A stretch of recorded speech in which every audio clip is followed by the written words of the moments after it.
Car bus ನಡುವೆ ಮುಖಾಮುಖಿ ಡಿಕ್ಕಿಯಾಗಿ 7 ಜನರ ದುರ್ಮರಣ.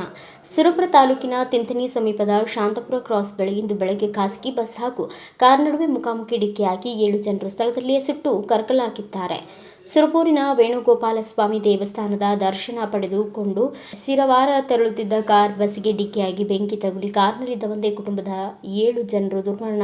ರಾಯಚೂರು ಜಿಲ್ಲೆಯ ಶಿರವರ ಪಂಚಾಯತ್ ಸದಸ್ಯ ಕೃಷ್ಣನಾಯಕ್ ಕುಟುಂಬದವರು 2 ಮಕ್ಕಳು ಗಾಯಗೊಂಡಿದ್ದು ಇವರನ್ನು ಯಾದಗಿರಿ ಆಸ್ಪತ್ರೆಗೆ ದಾಖಲಿಸಲಾಗಿದೆ. ಈ ವೇಳೆ ಘರ್ಷಣೆಗೆ 2 ವಾಹನಗಳಿಗೆ ಬೆಂಕಿ ಹೊತ್ತಿಕೊಂಡ ಬೆಂಕಿಯ ನಾಲಿಗೆಗೆ ಮುಗಿಲೆತ್ತರಕ್ಕೆ ಚಾಚಿತ್ತು. ಕಾರ್ನಲ್ಲಿದ್ದ ಜನರು ಸುಟ್ಟು ಕರಕಲಾಗಿ ಕೆಲವರು ಬುರುಡೆಗಳು ಮಾತ್ರ ಕಾಣುತ್ತಿದ್ದವು. ಸ್ಥಳಕ್ಕೆ ಅಗ್ನಿಶಾಮಕ ದಳ, ಸ್ಥಳೀಯರು ಮತ್ತು ಪೊಲೀಸರ ನೆರವಿನೊಂದಿಗೆ ಉಳಿದವರನ್ನು ರಕ್ಷಿಸಲಾಗಿದೆ. ಈ ಅಪಘಾತದಲ್ಲಿ ಮೃತಪಟ್ಟ 52 ವರ್ಷದ ಕೃಷ್ಣನಾಯಕ್, 45 ವರ್ಷದ ಅನಂತಕಲ್, 30 ವರ್ಷದ ನಿಸರ್ಗ ಶರಣಪ್ಪ, 3 ವರ್ಷದ ಸಿದ್ಧಾರ್ಥ, 30 ವರ್ಷದ ಶಶಿಕಲಾ, 6 ಜನ ಮಕ್ಕಳಾದ ಅದ್ವಿಕ್, ಶ್ರೀನಿಧಿ ಯಾದಗಿರಿ ಆಸ್ಪತ್ರೆಗೆ ದಾಖಲಿಸಲಾಗಿದೆ. ಘಟನಾ ಸ್ಥಳಕ್ಕೆ ಸುರಪುರಿನ ಶಾಸಕ ರಾಜು ವೇಣುಗೋಪಾಲ್ ನಾಯಕ್ ಮತ್ತು ಅಧಿಕಾರಿಗಳು ಭೇಟಿ ನೀಡಿ ಮೃತಪಟ್ಟ ಕುಟುಂಬಗಳಿಗೆ ಸಾಂತ್ವನ ಹೇಳಿದ್ದಾರೆ.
Thanks for watching. Read, discuss and debate with editor Dr. Yan Prashant Rao. Wanted reporters in print, digital and visual media for Bharat Vaibhav Daily Newspaper, BV News 5 Channel and BV Fast Web News from all the talukas of Karnataka, Goa and Maharashtra.